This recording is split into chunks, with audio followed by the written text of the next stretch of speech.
Robert, se você tivesse US$ 200.000 para investir hoje, como o investiria? Bom, seja US$ 10.000, seja US$ 100.000, seja US$ 1 milhão.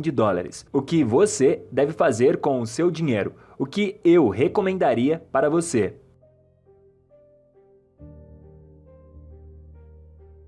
Eu diria que estudar em primeiro lugar, compreender as vantagens e desvantagens das moedas, como por exemplo, a vantagem em ter ouro e a desvantagem em não tê-lo, e o mesmo para prata e Bitcoin. Você deve compreender as vantagens e desvantagens. Isso por si só já vai lhe colocar em outro patamar. Então, o que eu quero dizer é que não custa dinheiro para estudar e, sem sombra de dúvidas, essa é a coisa mais importante a se fazer no início. Então, é por isso que eu recomendo ouro e prata. Estou otimista quanto a essas moedas, mas isso é o que eu compraria. Não significa que você também deve comprar. Então, se você tivesse US$ 200.000 hoje, obviamente, a maior parte focaria nas pratas e no ouro. Mas, no meu caso, eu já acumulei muito dinheiro, então eu comprei Bitcoin recentemente. E antes de comprá-lo, eu tive que estudá-lo. Eu precisava entender como o Bitcoin funcionava. E ouro, no caso, eu comprei minha primeira moeda de ouro em 1972 em Hong Kong. E eu comprei minha primeira moeda de prata em 1964, quando eu tinha 17 anos. Então, eu estou nisso há muito tempo, e é por isso que sou tão otimista quanto a essas moedas. Eu simplesmente amo isso. Eu sou um capitalista. Eu amo o dinheiro. E eu não gosto da economia socialista. Então, existe o dinheiro de Deus, que é o ouro e a prata, e então o dinheiro das pessoas, dólares e afins. No caso do Bitcoin ou criptomoedas cibernéticas, eu realmente acho que é importante, especialmente para caras mais velhos como eu, compreender o mundo criptográfico, porque esse é o novo mundo. Isso está aparecendo agora. E eu era apenas um bilionário do setor imobiliário. E eu percebo que esses caras estão começando a serem eliminados. O mundo está mudando e precisamos se adaptar quanto a isso. Então, em muitas palavras, há essa batalha hoje, entre os velhos e os jovens. E todos eles têm seus pensamentos quanto a essas moedas. E ninguém está certo ou errado. Você sabe, não existe um cara que goste de dinheiro que não goste de ouro. E o mesmo vale para as criptomoedas, porque esse é o novo dinheiro. E então, existem caras que dizem que as criptomoedas estão indo rumo às suas falências. E existem caras que dizem que as criptomoedas são o futuro. E aqui está um ponto muito crucial. A tecnologia evoluiu tanto a ponto de nos dar realmente tudo aquilo que precisamos. Então, eu uso muito o YouTube.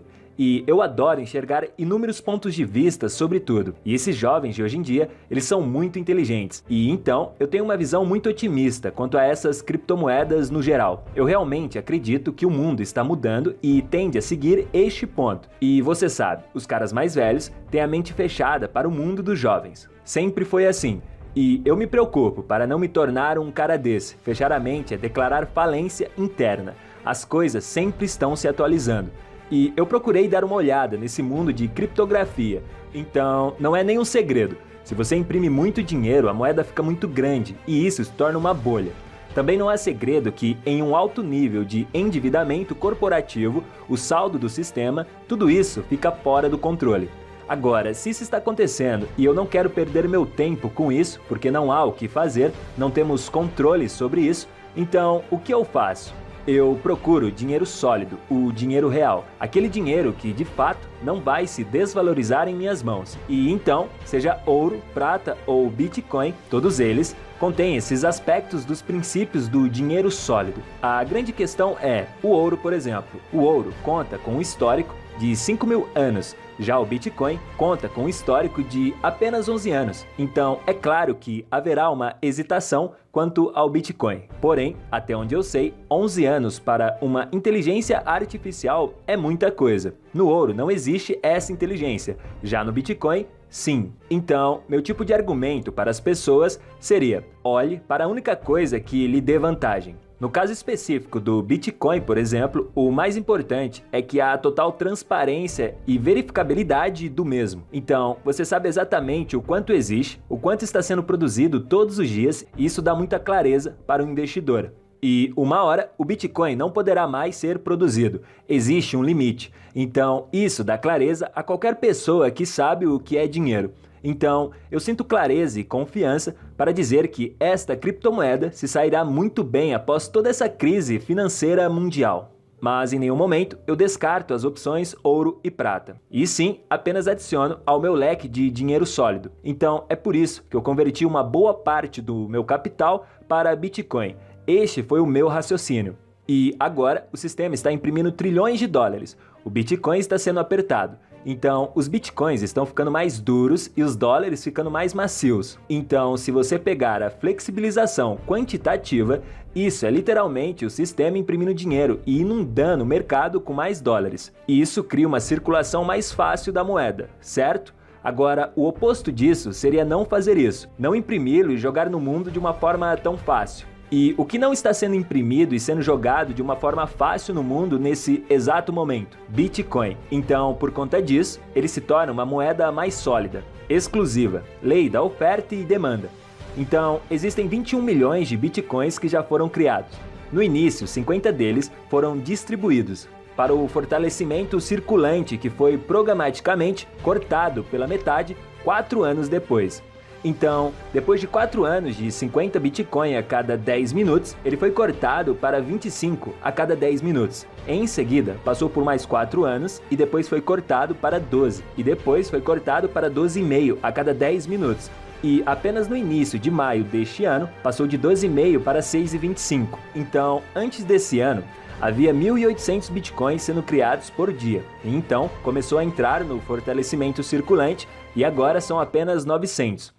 Então, se você pensar sobre o oposto de flexibilização quantitativa, a moeda fica forte quando endurecimento quantitativo acontece. E nesse caso, você está obtendo artificialmente. Ou seja, a moeda se tornou um suprimento de limite, que está se tornando cada vez mais difícil de conseguir dia após dia. E assim será enquanto a demanda permanecer. Agora, o valor do dólar americano deve desvalorizar, pelo simples fato de que o sistema vai imprimir trilhões de dólares e jogar no mercado. Agora, qual é a decisão de taxa de juros que vai dar certo nisso tudo?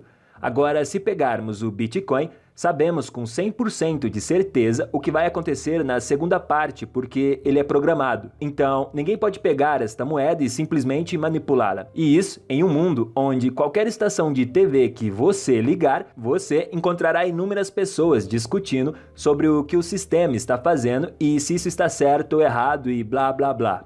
Não há ninguém que pode mudar a programação dessas criptomoedas. Agora, o sistema junto com o banco podem decidir imprimir dinheiro a hora que bem entenderem. E isso acaba com toda a economia. A taxa de juros aumenta e o pobre fica mais pobre. E ninguém tem controle sobre isso, porque é um dinheiro falso. É sobre isso que estou falando todo esse tempo. Isso se chama centralização de poder.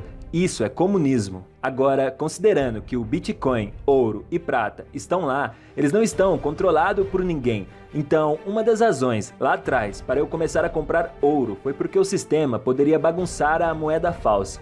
E eles podem fazer isso. E é por isso que eu não gosto de dólares. Então, quando eu olho esse cenário, consigo ver solidez nessas criptomoedas. E isso não é uma indicação de compra. Você faz o que você bem entender com o seu dinheiro. É um direito seu, é uma escolha sua. Estou apenas explicando os fatos que, de longe, nunca vão lhe explicar.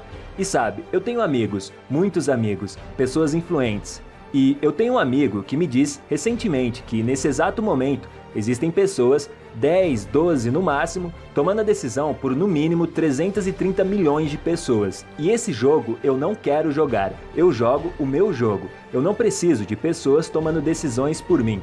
Eu me sinto capaz o suficiente para tomar minhas próprias decisões, em cima daquilo que eu acredito. E todo mundo deve pensar desta maneira. E quando você olha para algo como o Bitcoin, há um código de computador que foi escrito. Esse código de computador só pode ser alterado se mais de 50% das pessoas na rede concordarem em mudá-lo.